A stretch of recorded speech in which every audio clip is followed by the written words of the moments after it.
Good evening, everyone. It's 7 o'clock. We're going to get started. Thank you so much for joining us for this session around NOVA resources for grades 6-12. My name is Carolyn Jacobs. I'm in the Education Department at GBH. We are recording tonight, and tomorrow you will receive an email that comes out from Zoom. And I think it's also from me, and it will have the link to the recording. It will also have a link to a resource document that lists all of the URLs of resources that we're going to be sharing with you this evening, a link to the slide deck, etc. So look for that. And we also have in the chat tonight, Angelica from GBH Education, and she will be keeping up and posting links in the chat. So we hope that you'll have everything that you need and we'll be able to copy the chat or just look for that email tomorrow with the links of the various documents. We are hosted tonight by GBH, which is Boston's public media station and the largest producer of programs that you see on public media stations in your local states all across the country. So shows like Masterpiece, these are series, Masterpiece, American Experience, Frontline, lots of programs for kids. And of course, this topic tonight, NOVA, all originate at GBH. And we're very proud of what we're able to produce. In the Education Department at GBH, we produce resources, supplemental resources for pre-K to 12. And of course, we make everything free. And you'll be learning more about that as we proceed. PBS LearningMedia, this is a co-production and is also co-managed by GBH and PBS. And this is where you will find much of what you're going to see this evening. It is a free platform. I imagine that many of you are already familiar with it. And if you're not, please go to the link and explore, have fun. You're welcome to browse the site without signing in, but if you sign in, then you can make full use of it. You can download resources, you can save things to folders, you can share them, etc. We received about 25 to 40 questions as part of the registration form. And a couple of those questions related to the resources, and I can address them right here in looking at PBS LearningMedia. A couple of you asked about the length of the video clips, saying that, of course, you don't have time to show a full NOVA program. What do we have in the area of short clips? And typically the clips are 3 to 5 minutes long. So yes, another question was about, are the clips sort of like YouTube? Yeah, you could think of them as like YouTube, but better. They're standards aligned, and they're also, we call it contextualized with support materials, which means that we surround the media with lesson plans, teaching tips, discussion questions, student handouts, etc. So we're trying to give you a full package, not just a piece of media. Let's see. And another question was, are the resources behind the paywall if you are not a Passport member? Some of you might be familiar with what Passport is in PBS, and they are not behind any paywall. Everything is free and available for anyone to use. All right, our presenters tonight, I'm thrilled to have worked with these folks. This is the second, by the way, in a series. We ran a NOVA webinar on February 1st, and you'll get the link to that webinar later on some very different resources. Ralph and Sean will be starting us out when we get going here. And Ralph is the Director of Education on the NOVA team. And his team produces resources, many of which are published on PBS LearningMedia. And they also lead events, national events around the country, and they do a whole slew of other things. Ralph, before coming to GBH several years ago, he taught high school biology, and chemistry in Philly. And actually, Ralph, I got a kick out of that when I reread your bio. I remember you and I met in Philly. We were at an NSTA conference in Philly, and that was when we first met. That was years ago. All right, so he taught chemistry in Philly and biology, received his BA from Harvard, and studied secondary science methods in urban education while he was pursuing his MED at University of Penn. And Sean Stevens has her PhD in chemistry. Sean is the director of STEM curriculum and instruction in the education department. And she leads a team that produces resources, science resources that are all on PBS LearningMedia. Sean has a background in research and related to studying how teachers and students learn in both formal and informal settings. And she was part of the team that defined the core ideas and progressions for physical science for the framework that then led to NGSS. So Sean and Ralph are my colleagues in GBH. All right, now we have Leslie White, who presented on another webinar for us. We run a lot of webinars in February. So this is her second go around with us. We're thrilled to have her back.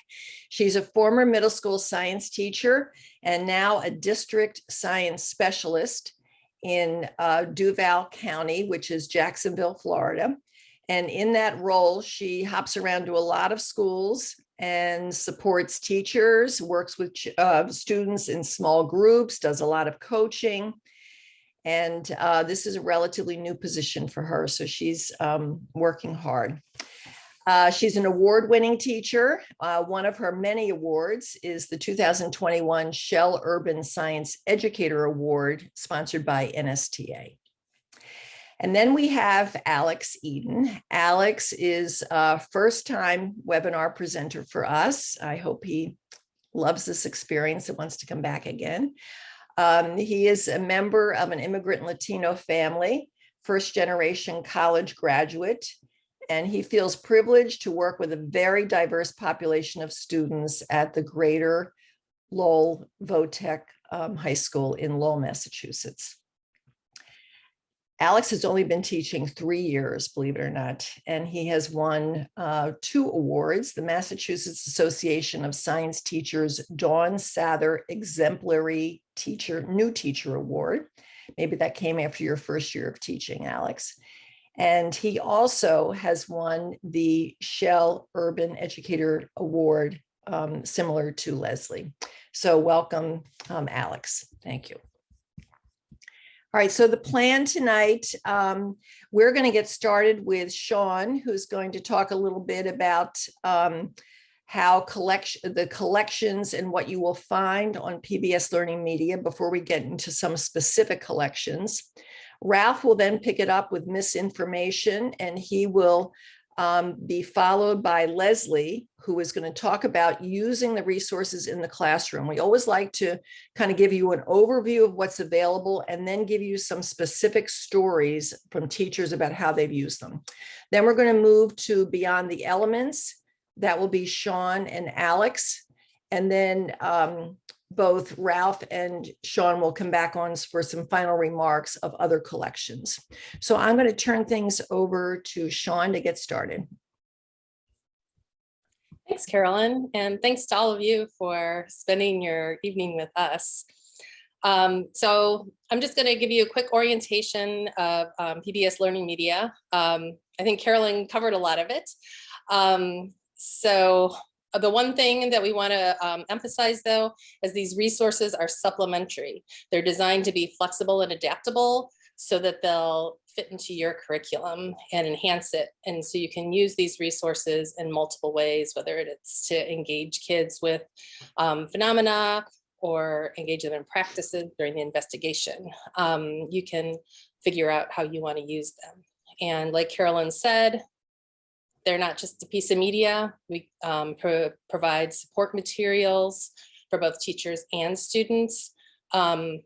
Probably most important for you all, the last 2 years for NOVA, we've been All the resources are accompanied with a handout to help students engage more deeply with the media and engage in science practices as well related to that media. You can assign these resources to your students directly through PBS LearningMedia if everybody has accounts, but also through Google Classroom, Canvas, Seesaw, Schoology.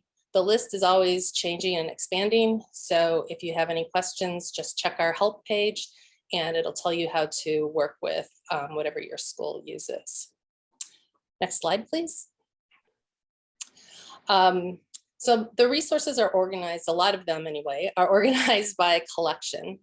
And here's the NOVA collection that has over 1,500 resources in it. It's organized by the STEM branch and then disciplinary core ideas within that.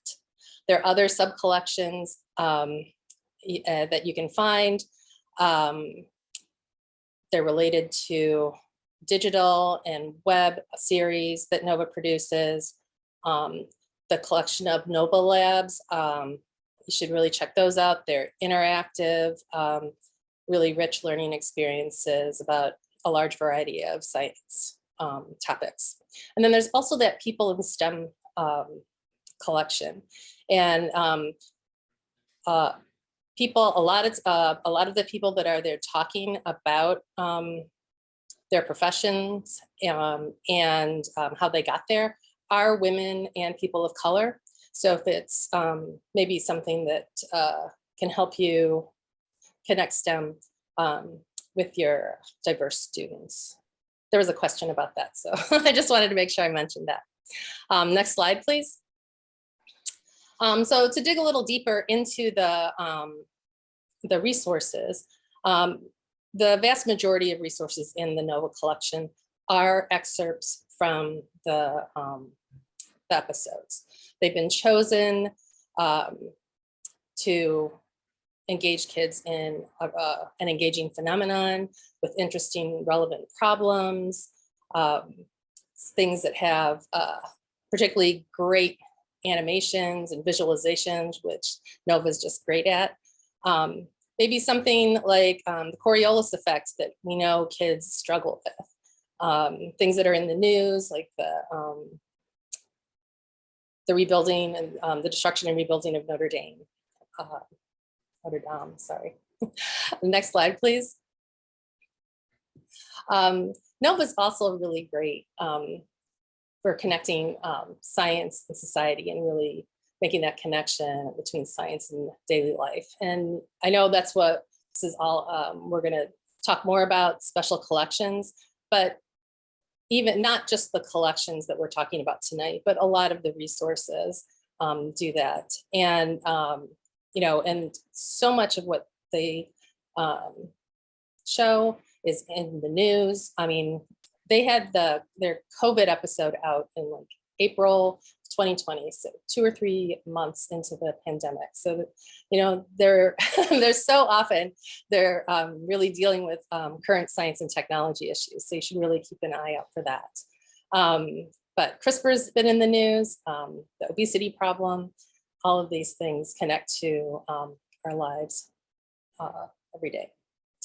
So now I'm going to turn it over to Ralph to talk some more about NOVA.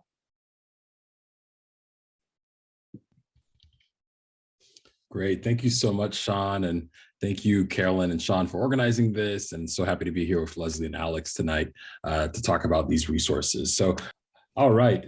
So I'm here to talk about NOVA Education's resources, particularly focused on science and society. And as Sean mentioned, this has been a growing sort of focus of a lot of our content that we're producing, both for broadcast and digital content, but really our primary goal around these resources is to really think about what are the ways in which we can connect the disciplinary concepts that students are learning in their science courses with the issues that they're encountering throughout society, whether that be around current events, but also around broader societal issues, whether that be around environmental racism, whether that be around climate change, whether that be around the opioid epidemic, and really sort of creating these opportunities for these conversations that really help students better understand how science can inform their understanding of these issues, issues and how we can make more informed decisions about those issues via the science that they're learning across these disciplinary concepts. So Nova Education's mission really is to create and curate free multimedia STEM resources and events that leverage content from the PBS Science documentary series Nova. And really our aim is to empower educators, youth, and lifelong learners by fostering curiosity in the sciences, promoting inclusive science communication, and amplifying the voices of the next generation of leaders in STEM. And so you can find our content at our website, pbs.org, Nova/education. There you'll find links to a lot of our PBS LearningMedia collections where those resources are hosted, but we're also available on all the social media platforms where we promote our events, as well as some of the other resources. And so I'm going to jump over to our Misinformation Nation section to talk about those resources there. And so the Misinformation Nation collection is a new digital series that was produced last year. It's currently available to stream on the Nova PBS YouTube channel. You can also find them on our Nova website. And now we've created a collection on PBS LearningMedia where all these episodes from the series are all housed. And so I'm just going to play a bit of the initial video from the series that sort of outlines what the series is about and why misinformation is such a big issue. Misinformation, which is a blanket term for inaccurate communication, can take us further from what's actually going on in the world. And when misinformation is spread intentionally in order to disrupt political movements or sow division among groups, that's called disinformation. And disinformation is not going away because bad actors can profit from it and push their causes by sharing it with a click. So that's why Nova is starting this new series. It's called Misinformation Nation. We'll speak with experts and newsmakers and give real-world examples that explain how misinformation spreads, why it's believed, and how our brains strive to make sense of it all. It's part of the Nova Science Studio program, where dozens of young science communicators across the country learn the basics of science storytelling. I'm Alex Clark. I invite you to subscribe to Nova and Nova Science Studio, and stay tuned for the episodes. Thanks for watching. All right.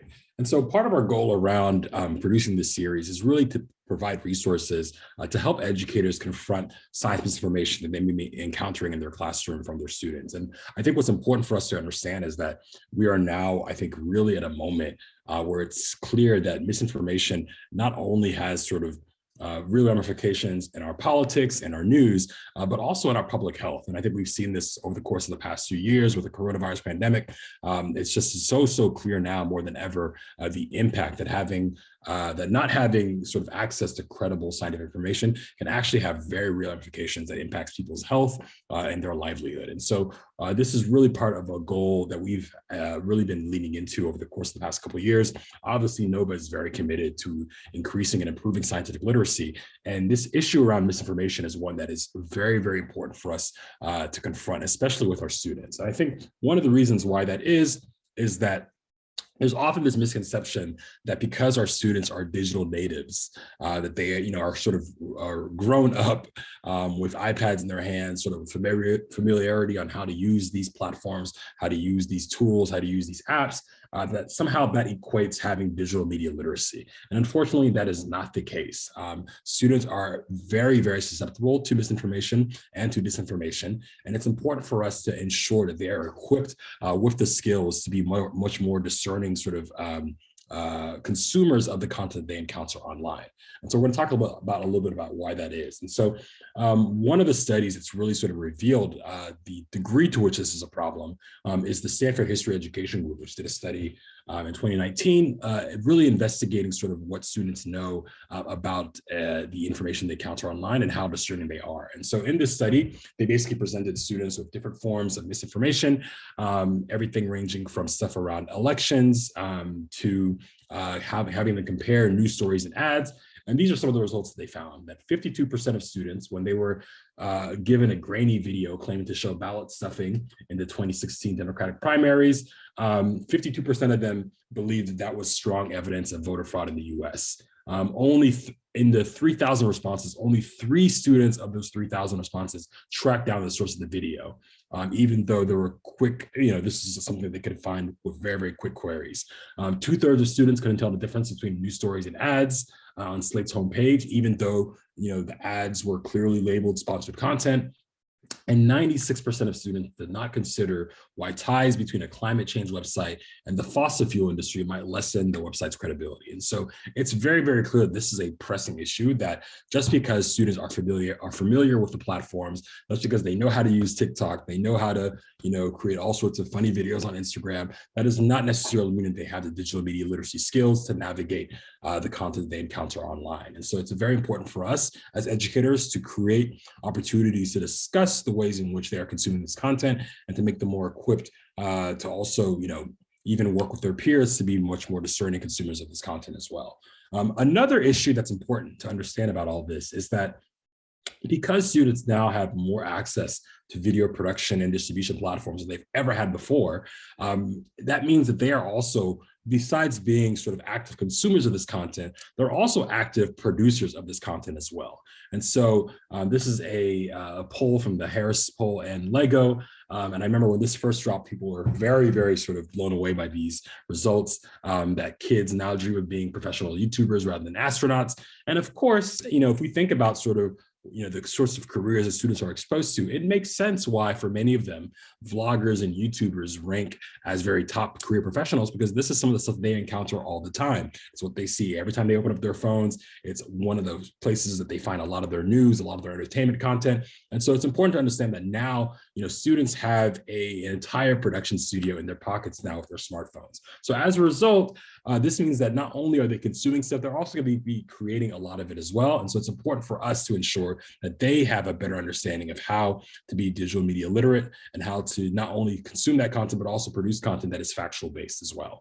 So in the Nova Science Studio, in the Misinformation Nation collection, one of our core focuses around producing this collection is to teach students to be more critical consumers of the science content and to also make more informed judgments about the science media they encounter online, whether it's on social media or whether it's even in the news. And I think it's important to understand that even in the news, even in very verified news sources, there often is still a lot of science misinformation that students have to be able to discern.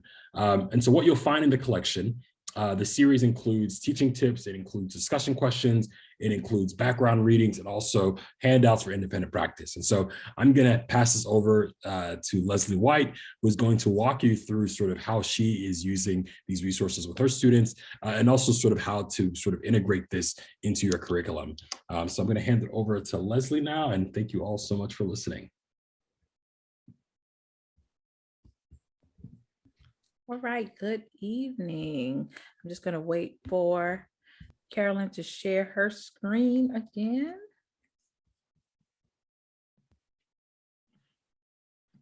So I really am in love with this collection. I find it very valuable. And so we're going to talk about ways that you can use this in your classroom and where it may fit, regardless of what subject in science that you're teaching. So where would this be in my classroom?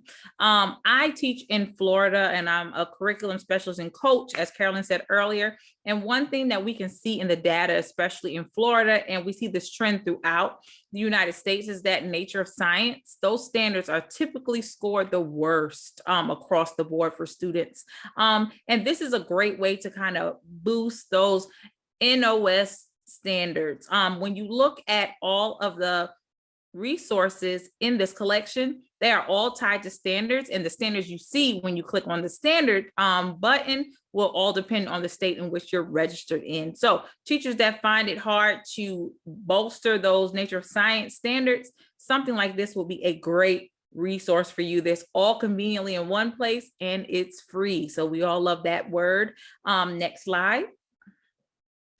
So project-based learning, that's typically a buzzword, but research really does show the benefits of incorporating project-based learning in our classrooms. It increases those critical thinking skills that's needed to discern misinformation. It leads to authentic assessment, increases attendance. When kids are excited about a project, they're more likely to show up to your classes. And it also bridges a gap between science in your classroom and the real world. There's a disconnect with students understanding that science is everywhere and it's important So these kind of projects will increase that engagement and also proficiency in those nature of science tools. So there's so many collections and there's so many resources here and clips that are so interesting and exciting for students to get them engaged. So every science course has a component of nature of science in some portion of your scope and sequence. So this can work in a plethora of science courses offered at your school. Next slide. All right, culturally relevant. That's a big thing that we need to engage our students with. Our students want things to be relevant to their life. If they don't see the point of it, they usually disengage. And a lot of these things in this resource, in this collection, are culturally relevant. The pandemic, which someone mentioned earlier, is something that everyone is dealing with. And this has so many things dealing with how the pandemic and misinformation intertwine. Talks about mask mandates, how all these different resources and ideas are affecting society as a whole. So the portions on COVID-19, I feel, are excellent. They really talk about how mask wearing misinformation became a reality and where it stems from, with teaching tips, resources, and questions for you to utilize in your classroom. Next slide. So here is just a screenshot of that mask wearing misinformation section. So it provides those resources that correlate with each video. So if you're looking for something for students to write or analyze, they give some great resources and handouts to accompany those videos, and that you can start some really rich conversations with your students. You can also expand upon these things and have students research other circumstances besides what's shown in the video about the mask wearing, where society's views has changed based on new evidence. And it really talks about how the mask wearing information changed as scientists found out new information about COVID-19. So in your classroom, what other ways do you think that you can expand upon this? If you would like to put that in the chat and share other ways that you could use this as a springboard to open up to more conversations, I would love to hear from you all on that respect. Other than that, next slide. All right, so cross-curricular opportunities. It's really exciting when you're able to work with other people on your floor in your school that are teaching in other courses, maybe social studies, ELA, and math. A lot of times science gets overlooked when you're comparing it to ELA and math. So wouldn't it be awesome for you to be able to tie in those subjects to get students engaged in other courses and then bolster your science needs? So developing opportunities for lessons that are cross-curricular is a great thing that this allows you to do with this resource. So it also increases those critical thinking skills. It increases engagement for those students that may not like science as much as they like ELA or math or social studies. Doing a project that involves multiple subjects may increase engagement. It also increases rigor. We need more rigor in our classrooms, and it builds camaraderie among teachers so we don't isolate ourselves. And it also brings those social issues into science, realizing that science is everywhere and science is relevant to every stage of our lives. Next slide. All right, so this is more about cross-curricular opportunities. What courses offered at your school do you see yourself collaborating with using some of these resources? You can write that in the chat. The first thing that comes to my mind is social studies. I think this would be a great opportunity for science and social studies teachers to get together and work together. Someone said math, graphing, and slopes. That's an excellent idea. A lot of times math teachers have a hard time bridging the gap between their course and the real world. So what a great opportunity to bring science and math together. I always tell my students that science and math are first cousins, and we should all be working with our math department. English and filmmaking classes, great ideas coming out of the chat. Writing letters to editors about misinformation. That's a really, really excellent idea. Next slide. And keep the ideas coming because it helps us develop ideas as we go back into our classrooms. My very favorite portion of this collection is the fact or cap section. And you're going to hear a little bit about that in the next video. If you're working with any students, especially middle and high school students, I'm pretty sure you've heard the term cap before. Students like to say that's cap. It is just slang for saying something is false, something is a lie. So many of your students are probably using this phrase already, and they will think it's really exciting for their science teachers to use some cool slang. So anytime you hear your students saying that's cap, that's basically they're saying whatever you just said is not the truth. So they took this catchphrase and they developed a portion of this resource and collection that helps you figure out, is a resource valid or not? So we're going to watch a clip. It's about 2 to 3 minutes and it's really good. So I'm going to mute myself so you can listen. All right. I've identified a simple 3-step process to identify whether information is real or if it's cap. Cap, yeah, that's cap. Cap, yeah, that's cap. Cap, yeah, that's cap. That's cap. All right, so cap is pretty simple. The C stands for check the source. Cap. Is the author of this information apparent? Who's posting it and how is it being presented to you? Is the platform a trustworthy source for this type of content? If not, then yeah, maybe it's cap. I'd never even heard that phrase before, but that's the first thing I think, you know, when I see something that looks, wow, that looks amazing. The source is the first thing that I think about. My kids, who are now very attuned to media, that's something that I've ended up drilling into them over and over again. Arun is right. For example, medical information that you might find on Instagram. Ask yourself, is Instagram really the only place I can find this information? And are there credible sources elsewhere that can corroborate it? Part 2 of the CAP test, A, stands for analyze. Analyze the evidence. What evidence is being used to justify the claims actually being made? If you see an article saying a new study says, look at that actual study and see how it compares to how it's being presented or framed in the article. You might find that they're very different. And maybe even reach out to the expert who published that story to get their point of view. Something that I've told a lot of producers starting out, even if you don't want to get into investigative journalism, you'd be surprised by how many people will answer your questions, who you would think wouldn't respond to you if you just call them and ask them. It starts off with picking up the phone and calling people. And that makes a lot of sense, that the experts can dissect a lot of science information quickly. Take this example. In 2014, a rash of misinformation headlines claimed that farts could potentially cure your cancer. These were based off of a report about a new compound that delivered small bits of hydrogen sulfide to aid mitochondria, the powerhouse of the cell. But nowhere did this say that you should smell your farts to prevent cancer. The headlines, on the other hand, also be aware that science is a process that continuously involves researching and finding new information to verify a claim. You have to be attentive to developments that occur over time to make sure you still have the most recent and accurate evidence. Back to CAP. P stands for process, the purpose. Pay attention to content that contains very hyperbolic language to get a point across. Misinformation often depends on using language that elicits outrage or fear to directly appeal to our emotions. If this is the case with the article or video you're reviewing, then it likely doesn't meet all of the criteria to be taken at face value. In fact, it may be.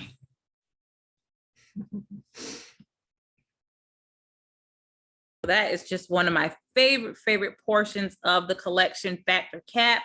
Next slide. All right.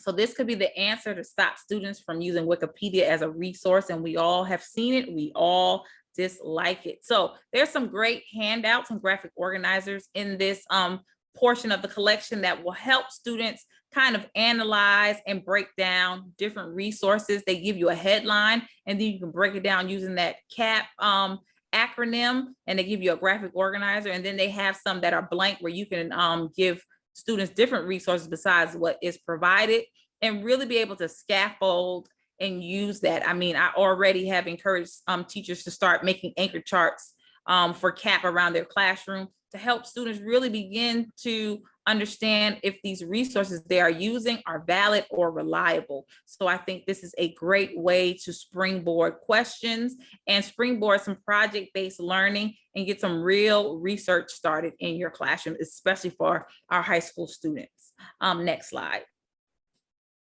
And lastly, expanding on the factor cap with another project-based learning opportunity, allowing students to begin to research using the tools that you are showing them with this resource, and looking at products and entities that have drastic claims. I have some here pictured on the slide. At one point, Gerber actually got sued because they were saying that some of their formula would prevent the development of allergies, but actually that was a false claim. Luminosity, the app, was claiming that it could prevent Alzheimer's disease. Activia yogurt claim that it regulates digestion, but really, does it regulate digestion? And all of these fat burning creams, do they really burn fat? So presenting opportunities for your students to look at these different claims and break it down using that graphic organizer, and beginning to research and find other ways that advertisements in the news are using CAP to mislead society and better equip them to be able to really analyze information for validity. So based on the principles of science, can these claims even be considered valid? And students are able to investigate issues that have to do with health, public health communication. They can identify a specific audience. They can develop a resource. They can even talk about developing an app to be able to figure out if something is CAP or not. Those are just some ideas to put out there, host an event for their community on helping them figure out if things are fact or CAP. So these are just things to think about. And with that, I'm going to close out and pass the baton to the next speaker.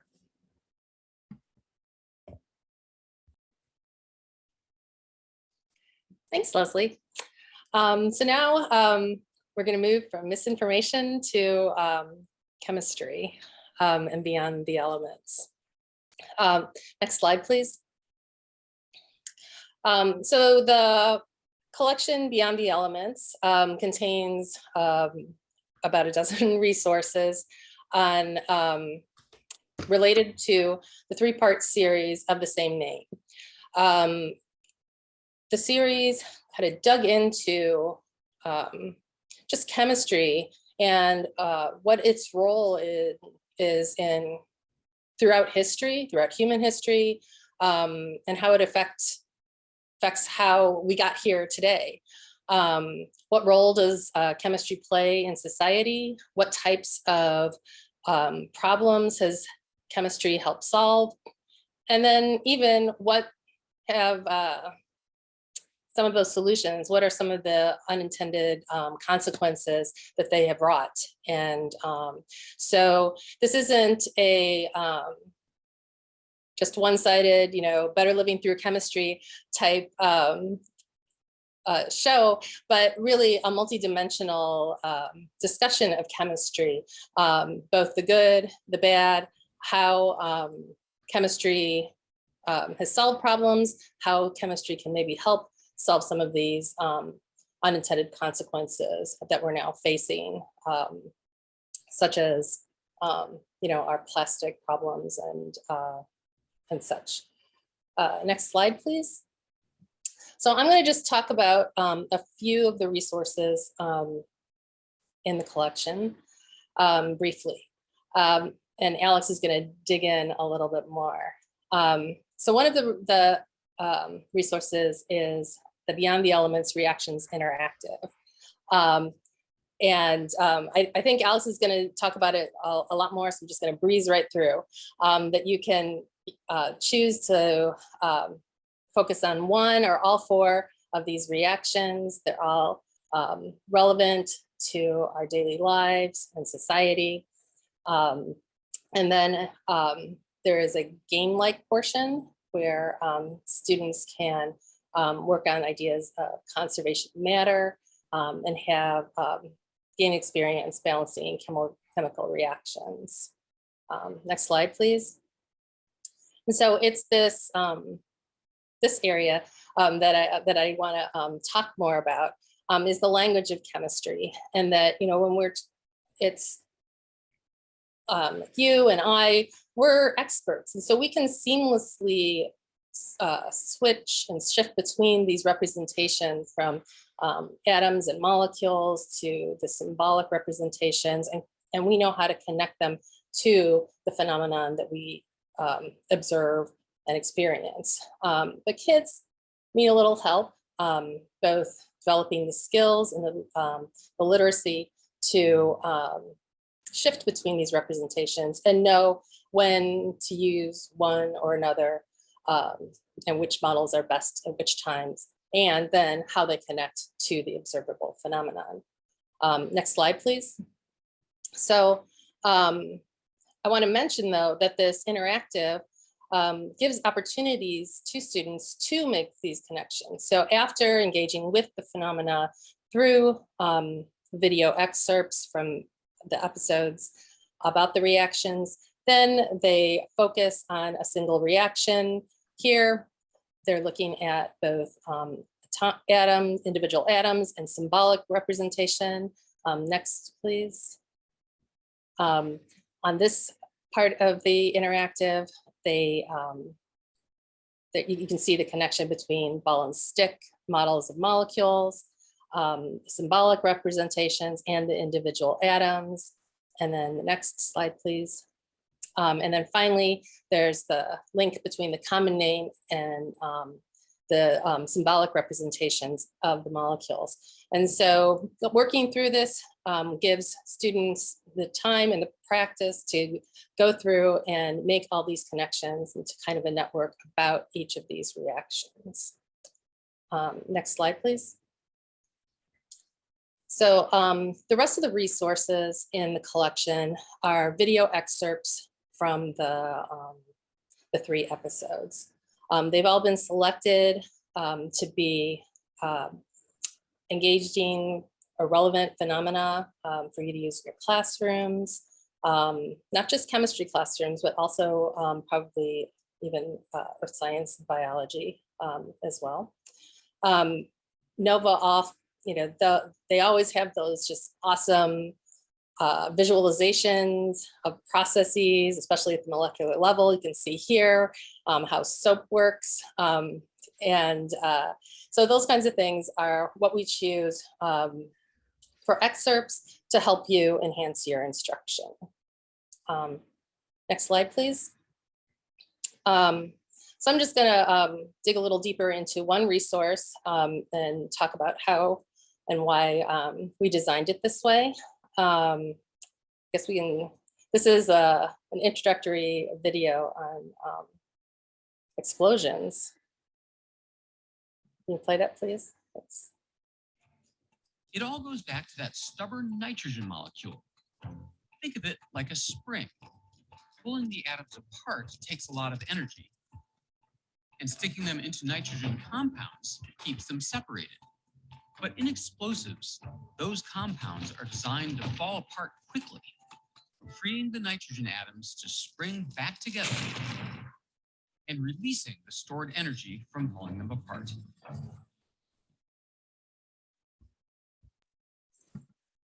So from that, you can get an idea of the types of visualizations that are in the videos in this collection. But more importantly, science-wise, if you really, the clip really focuses not just on the structure, the what, but the why, the energy and the forces and interactions. And even though we were talking earlier about that language of chemistry and shifting between those representations, that really gets us to the what. And so much of my work with students has been, they kind of get stuck at drawing those reactions, doing electron dot structures. They really don't know what's happened, why stuff happens and how it happens and what causes it to happen. So anytime I have the opportunity to have electrostatic interactions and forces and energy in this kind of mechanistic mode, that's what I do try to do. So next slide, please. But first, I'm going to go a little pop quiz. So I don't know if you, based on that video, can any of you make a prediction about which one of these materials will yield the biggest explosion? No pressure. If you don't want to put it in the chat, you can just keep it in your head and see if you were right. Okay, next slide, please. So like I said, so this resource kind of just digs deeper into explosions and the reactions.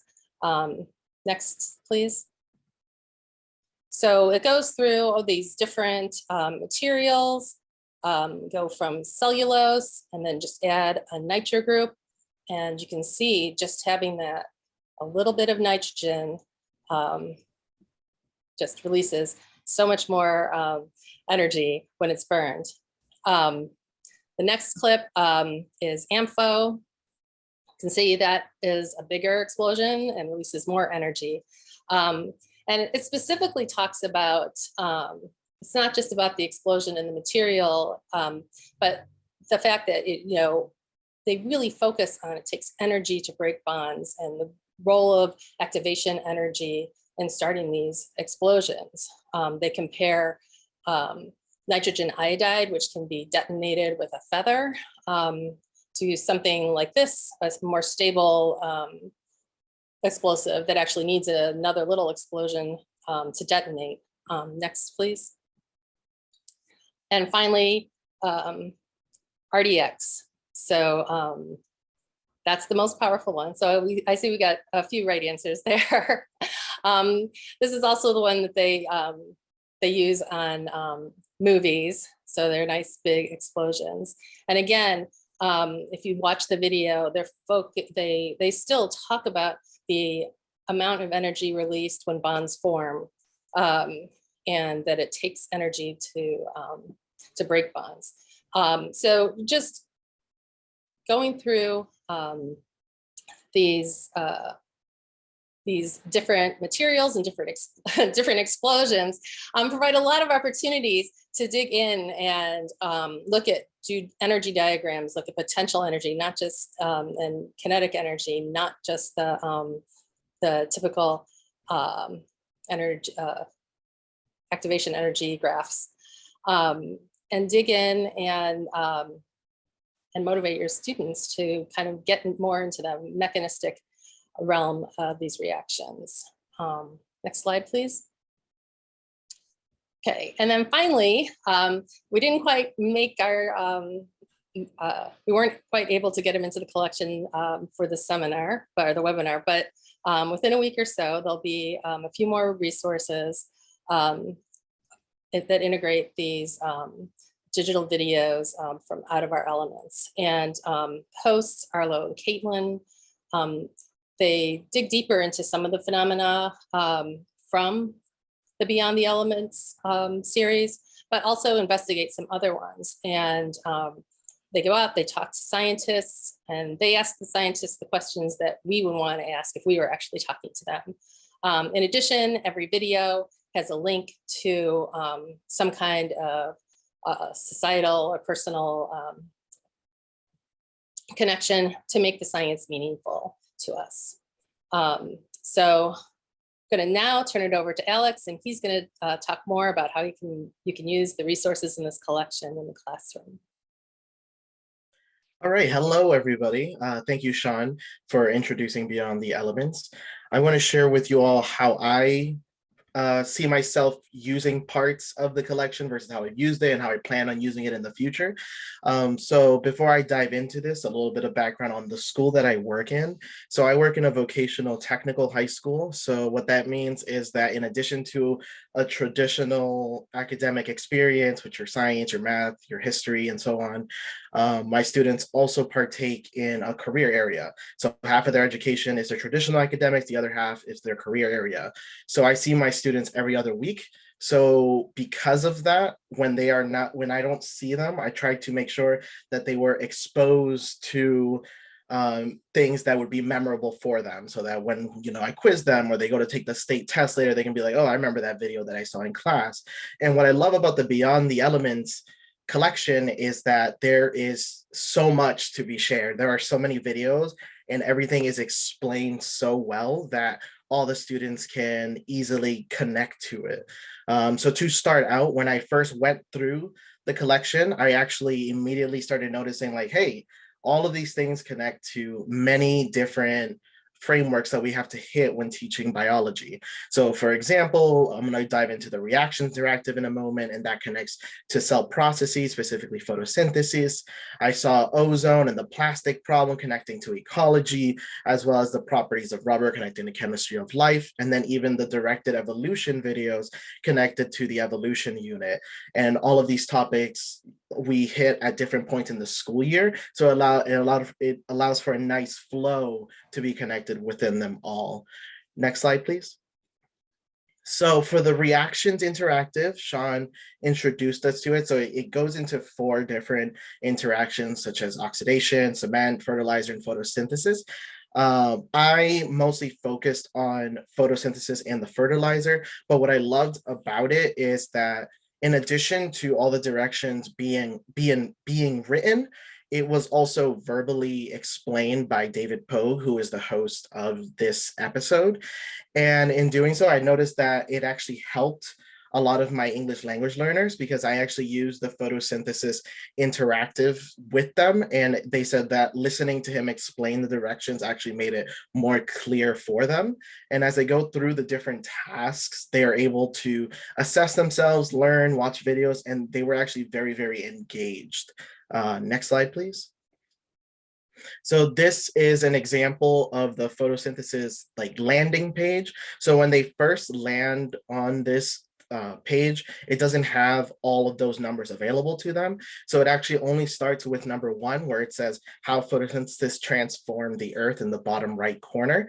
And then as they complete each step, it adds each new one. So number 2, number 3, number 4, all the way to number 6.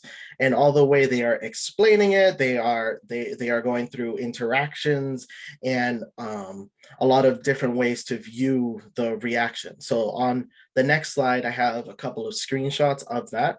So again, similar to what Sean showed earlier, on the left, students can move the options on the bottom to make the formula for photosynthesis, both reactants and products. When teaching this, I actually focused a lot on understanding the words reactant and understanding the word products, especially since many of my students are going to go on to learn chemistry next year. So in doing so, it was interesting to see how they reacted to this page, because they would say, oh, well, what's that? I don't know what that is. I haven't seen that. Oh, I know that's oxygen. Oh, I know that's water. So they were able to recognize it by just seeing it written out in letters and then make the connections to the word that's listed above, where it says carbon dioxide plus water. And then they proceeded to ask me about all of these other compounds. And I was like, okay, well, I'm not the expert on those, but at least for right now, I can get you interested in chemistry. And then on the right, you can see that there's an example of a quiz question that they get asked as they proceed. And even if they get it wrong, they get an opportunity to answer it again. So it's again, making sure that they are listening to the video or listening to the explanations so that they can take something from it. Next slide, please.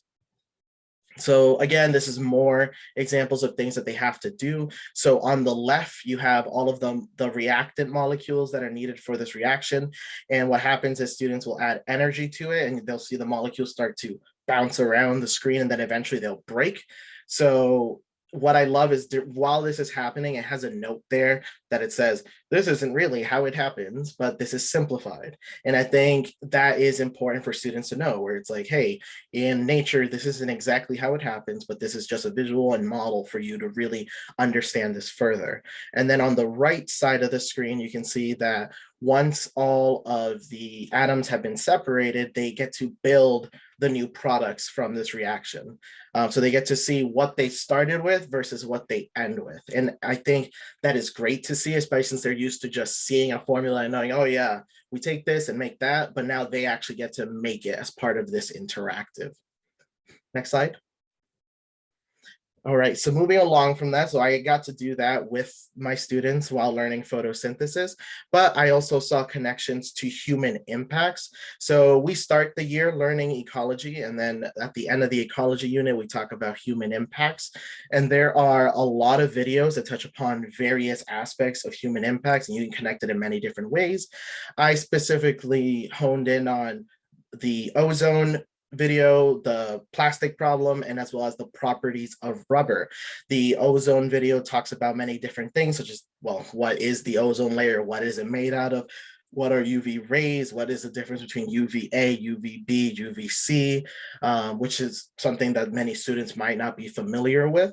The plastic problems also goes into the overall problem of recyclable plastics versus non-recyclable, versus how are companies, greenwashing things, or, making it seem like something is green, but it really, it's not as green, like maybe how the fact that you have a cardboard box to take out food, and you might think, oh, good, this is cardboard. It's not styrofoam, but it's lined with a special plastic that may be non-recyclable. What I loved about that video in particular with the practice problem is that it reminded me of this phrase that I heard at the NABT conference, national conference in November, where the keynote speaker used the phrase dinner table talk, where, like, when teaching these complex topics, it's easier to get somebody to care about it if it's something you can bring up at the dinner table and have anybody understand. And all of these videos, especially that one, is easy dinner table talk because everybody has seen a cardboard takeout box, right? So I think that is some of the best aspects of these videos. The properties of rubber is connected to my chemistry of life unit, where we talk about chin-ups and macromolecules and monomers and polymers.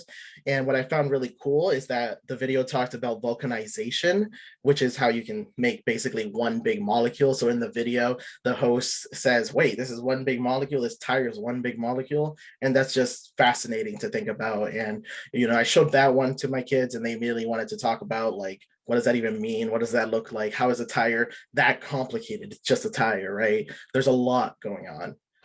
Next slide, please. And then the other connection I see, which is going to be a few units for me from now, is with evolution. So one of the challenges with evolution is that some students find it hard to really see the connection, see the evidence, and really accept it as like, hey, evolution is something that helped form the organisms that we see today. But in this collection, there are videos on directed evolution, and specifically, it references examples of things going on today and how certain scientists are using directed evolution to develop certain enzymes and whatnot. And watching the video, it was very cool to watch because you could see an actual research lab. You could see an actual professor talking about their research. You could see the connection to how they are culturing bacteria, how they are using DNA, how they are mutating it, and so on, so that they can get that desired enzyme, so they can get that desired, so that they can help develop the thing that they want. And I am excited to show this video because, evolution is, we're so used to talking about it in the past tense, like this common ancestor existed way back when. And I think tying it into today will help students really understand evolution and how that connects to our everyday lives and our future lives. Next slide, please. So then ultimately, there are a lot more things in the collection that I did not necessarily touch on, but that can still be used in a cool way, or just to simply engage students, because ultimately I teach biology, but I want kids to really love science as a whole. I want them to get interested in learning chemistry or learning physics or learning anything that they can, make them lifelong learners. So for example, there is a video on the chemical reaction of fire. And the thing that caught my attention is that in the video, they made a bacon lance. Yes, that picture right there is showing a lance made out of bacon that is actually shooting flames, and they use that to cut metal. And I was just amazed by that. So that is an example of a video that would engage kids, because they're like, what? They took bacon and they made it burn and they cut metal with it. So there are so many options in this collection. The videos are easy to explain. They can be used as dinner table talk, and that's what I love. The chemistry interactive also connected to one of my students, former students, who is currently in chemistry. She saw how balancing equations connected to it, and I was like, oh, that's neat. So even though the state test is the end goal, you know, in my class and in many other classes out there, there's always time for digital media. And sometimes it's easier to remember the bacon lance and what that represented than it is, you know, a sentence in a textbook. So I love the collection, and I'm excited to even use it more. But that concludes my section. I'm excited to pass it on to the next speaker. Thank you. Thank you, Alex. I just want to mention that we're scheduled to go to 8:15, reserving some time for Q&A.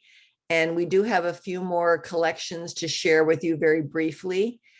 So feel free to post questions in the chat and the presenters can get to them. And then we'll try and end at least 5 minutes or so early to respond to the questions. Okay, I think this is Ralph.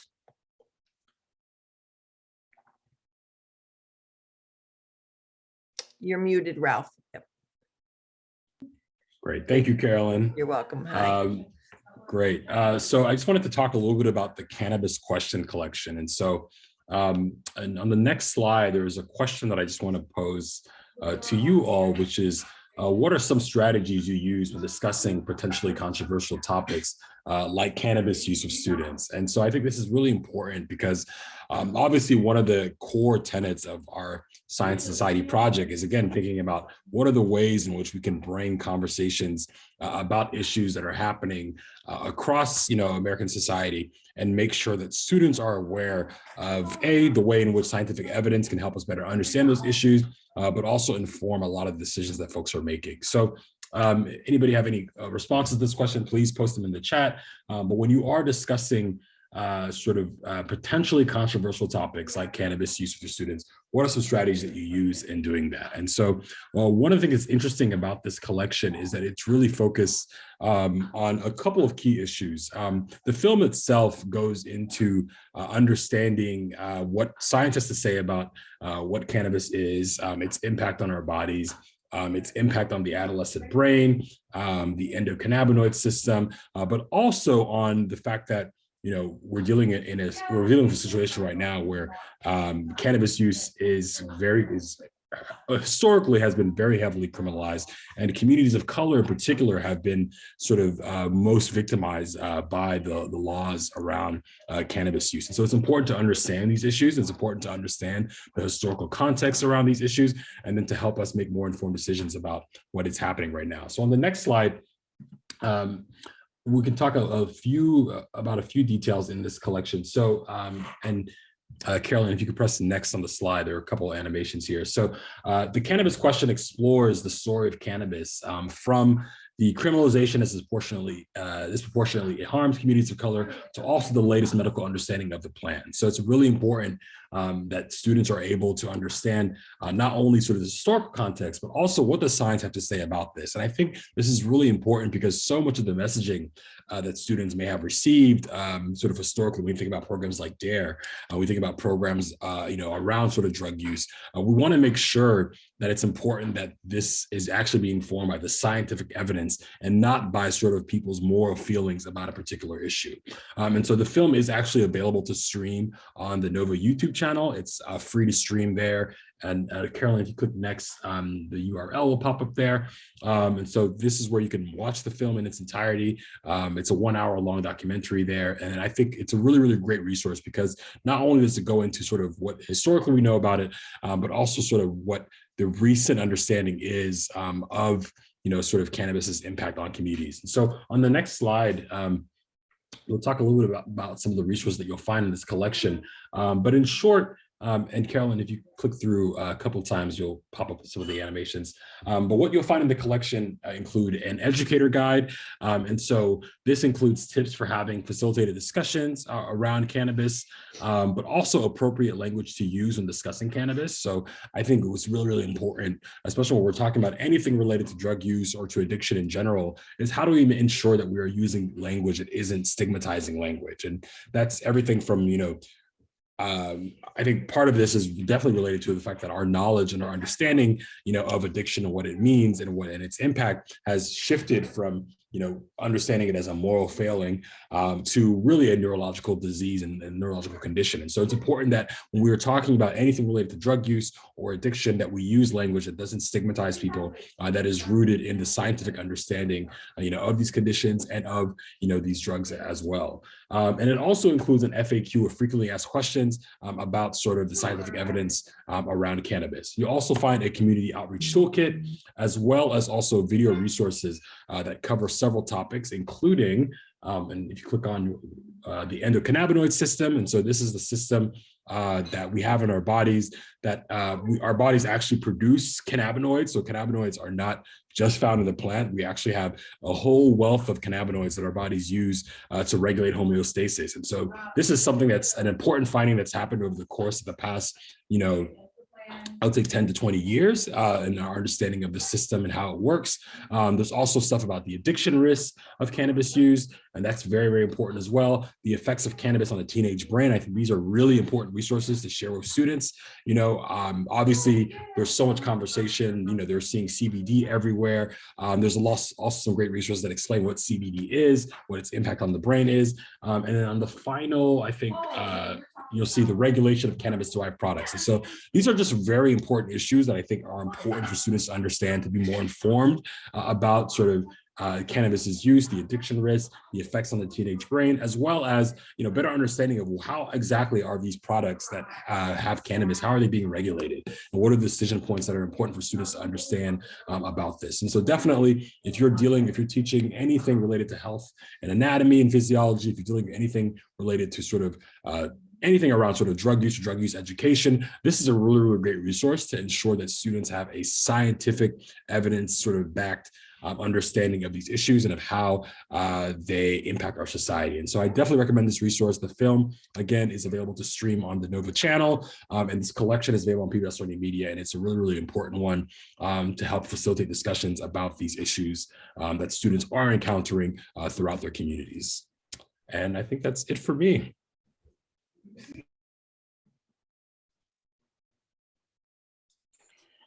Okay, so I'm just going to close up with a reminder that essentially everything that all the resources we've talked about can or will be soon available on PBS LearningMedia in various collections. And you'll be able to find that on the resource document link. Next slide, please. Coming soon to PBS LearningMedia with but right now you can already go to pbs.org/Nova Labs and look at this financial labs. What it is let students kind of get into thinking about how they spend money and how the decisions they make now could affect the security they have in the future, as well as the types of biases we all have in our decision making. Like, do we really need that $10 pair of socks just to get free shipping? Is that really the best use of our money? So this isn't necessarily related to science, but it has a lot of links to math learning goals for middle school, in terms of compound interest and that sort of thing. Very soon on PBS LearningMedia, there'll be an accompanying learning or lesson plan and other learning activities to go along with the lab. Next slide, please. Like I said, there are thousands of resources on PBS LearningMedia. Here are a few other collections that you may want to check out to kind of guide your exploration. Another Nova collection, Polar Extremes, is has a lot of resources on Earth systems and the history of Earth. The Universe Revealed is a brand new collection, obviously on space science. A few years ago, we had the collection Addiction, and so that digs a little deeper and in a little different perspective, coming from addiction, and it's about opioid, the opioid problem in America. Next slide, please. In addition, Decoding the Weather Machine, that has lays out the evidence for climate change really nicely in a series of resources. Math at the Core middle school has a lot of interactive activities and an educator guide with ideas of how to connect math to students' lives and make them relevant, and how to make math culturally relevant. And finally, Bringing the Universe to America's Classrooms. There are a lot of science resources for Earth, space, and physical science. These resources are designed specifically to actively engage kids. So they're making the observations, they're engaging in practices around the media. So I encourage you to explore any or all of these collections in the future. So next slide, please. I think I turn it over to you, Carolyn. Yeah, great. Thank you, Sean. Thank you. I just want to mention that Bringing the Universe to America's Classrooms is, I think, the only collection we've shown tonight that goes way down below the grade range of this webinar, which is grade 6 to 12. The Bringing the Universe collection has resources for K through 12 on Earth and space science topics, weather and climate, solar system, history of Earth, etc. Okay, we are winding down. Thank you so much to all of our presenters, especially the teachers. We love having teachers present, and thank you to all of you for coming. This is a survey that our research department handles. It is anonymous. We ask that you complete it, and at the end of it, you can download a certificate to acknowledge that you were here tonight. Sometimes that helps you with professional development credit. We really listen to your feedback very carefully and learn from it, and we continue to strive to do better. I also wanted to mention that two of the collections that Sean just touched on, Polar Extremes and also The Universe Revealed, were the collections that we highlighted in that February 1st NOVA webinar that is recorded. And I'm sure Angelica, if she hasn't already, can post the link to that. All of our webinars are recorded and they're available on the GBH Education YouTube channel. Thank you again to all of you for all that you do. Teachers coming to evening webinars, we're always knocked over and so appreciative. And thank you to the presenters, Ralph and Sean, my colleagues at GBH, and to Alex and Leslie, two award-winning, wonderful teachers to work with. Thank you all. All right, so we're scheduled to end in just a couple of minutes, but I'm going to give the presenters just a minute to reflect on the chat. If there's something that you want to call out, that's great. If you just want to take a couple minutes to respond to what's there. Angelica, who's been manning the chat, Angelica, if there's anything you want to call our attention to, feel free to do so. And we'll keep things open for another couple of minutes and then to end this session and wish you a good rest of the evening.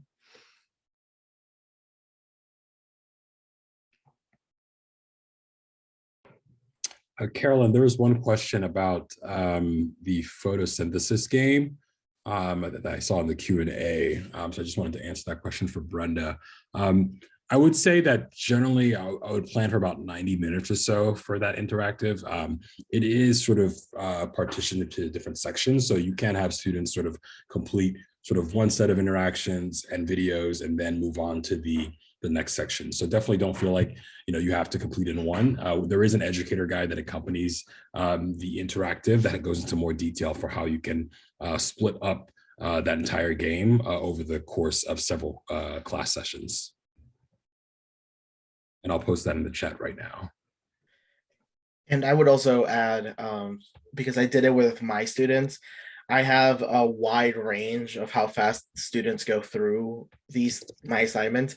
And with the photosynthesis game, the fastest that I had a student go through everything with my guided questions that I had with them was maybe 30 minutes, but the majority took longer because the student that went through it super fast just wanted to get it done. Whereas everybody else was kind of like interacting more with each other and like asking questions. So I think it could take, a couple of class periods, depending on how long of a class you had. Mine are 90 minutes. So all my students were able to get it done in that time.